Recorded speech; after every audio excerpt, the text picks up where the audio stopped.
तो दिल्ली में आज से 9वीं क्लास से लेकर 12वीं तक की क्लासेस शुरू हो रही हैं और ऐसे में कोरोना वायरस के बीच तकरीबन 2 साल से बंद पड़े स्कूल आज से खुल चुके हैं।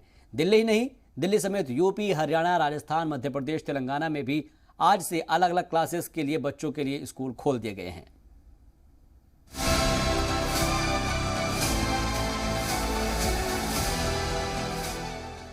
कोरोना के सबब पूरे मुल्क में स्कूलों पर ताला सा लग गया था।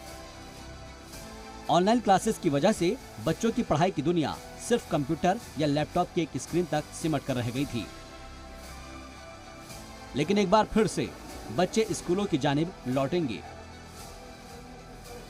जी हां, आज से मुल्क की कई रियासतों में स्कूल खुल रहे हैं। कहीं 9वीं से लेकर 12वीं तक की क्लास शुरू होगी, तो कहीं पहली से लेकर 5वीं तक की क्लास, तो कहीं 6ठी से लेकर 8वीं तक की क्लास शुरू होगी। सबसे पहले बात करते हैं दिल्ली के स्कूलों की। कोरोना की पहली लहर से बंद पड़े स्कूल आज से खोल दिए गए हैं। हालांकि दिल्ली में फिलहाल 9वीं से 12वीं तक की क्लास ही शुरू हो रही है। जुमे को DDMA की मीटिंग के बाद स्कूलों को मरहलेवार तरीके से खोलने का रास्ता साफ हो गया था। दिल्ली सरकार ने भी स्कूलों को खोलने पर इत्तेफाक जताया ताकि बच्चों की पढ़ाई का कम से कम नुकसान हो। स्कूलों को खोलने से पहले सैनिटाइजेशन और सफाई का पूरा इंतजाम किया जा रहा है। साथ ही सरकार की जानिब से सभी स्कूलों को ज़ाब्तों की सख्ती से पासदारी करने के लिए कहा गया है। दिल्ली ही नहीं, मुल्क की 5 रियासतों में आज से अलग अलग क्लास के बच्चों के लिए स्कूल खोले जा रहे हैं। यूपी में आज से पहली से 5वीं तक की क्लास शुरू हो रही है, जबकि मध्य प्रदेश में आज से 6वीं और उससे ऊपर के बच्चों के लिए स्कूल खुल रहे हैं। राजस्थान में भी 9वीं से 12वीं तक के बच्चों की क्लास आज से शुरू होगी।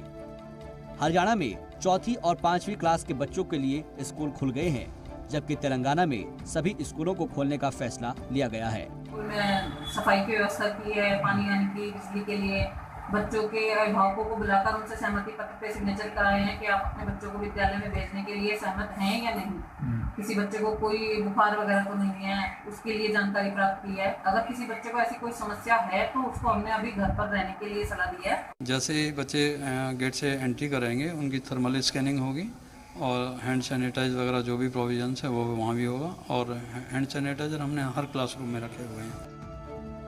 स्कूलों को खोलने से पहले कोरोना से बचाव के सारे रास्ते अपनाए जा रहे हैं। क्लासेस को सैनिटाइज किया जा रहा है और थर्मल स्कैनिंग का इंतजाम भी किया गया है। एक तरह से देखा जाए तो स्कूलों ने अपनी तरफ से हिफाजत के पुख्ता इंतजाम किए हैं, लेकिन कोरोना की दूसरी लहर का असर देख चुके वालिदैन के मन में तीसरी लहर का डर बैठा हुआ है और इसे लेकर कई तरह के सवाल भी उनके जहन में उठ रहे हैं। क्या स्कूलों में कोरोना के ज़ाब्तों की पासदारी होगी? क्या स्कूलों में सैनिटाइजेशन का मुकम्मल इंतजाम रहेगा? क्या स्कूलों में 2 गज की दूरी की पासदारी हो सकेगी?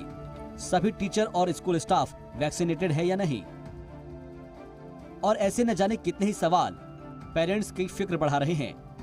यहाँ तक कि बच्चों की वैक्सीनेशन को लेकर भी पेरेंट्स परेशान हैं। स्कूल स्टाफ की बात करें तो सभी टीचर्स और स्कूल स्टाफ को बच्चों के बीच सोशल डिस्टेंसिंग स्ट्रिक्टली फॉलो हो रही है। इसका हर समय ध्यान रखना होगा। स्कूल स्टाफ और पेरेंट्स का कोविड वैक्सीनेटेड होना बेहद ही जरूरी है और वो भी दोनों डोजेस के साथ। बच्चों को बार बार हाथ धोने और सैनिटाइज करने के लिए मोटिवेट करना होगा। कोरोना की तीसरी लहर को लेकर कई ऐसी रिपोर्ट सामने आई जिसमें बच्चों पर ही इसका सबसे बड़ा खतरा बताया जा रहा है। लेकिन वैक्सीन के आने से पेरेंट्स की फिक्र कुछ कम हुई है, मगर वैक्सीनेशन की शुरुआत अक्टूबर के पहले हफ्ते से होगी। यानी फिलहाल के लिए ज़ाब्तों की पासदारी ही सबसे बड़ा बचाव है। हालांकि अभी भी सबसे बड़ा सवाल यही है कि बच्चे स्कूलों में कोरोना ज़ाब्तों की कितनी पासदारी कर पाएंगे। ब्यूरो रिपोर्ट, जी मीडिया।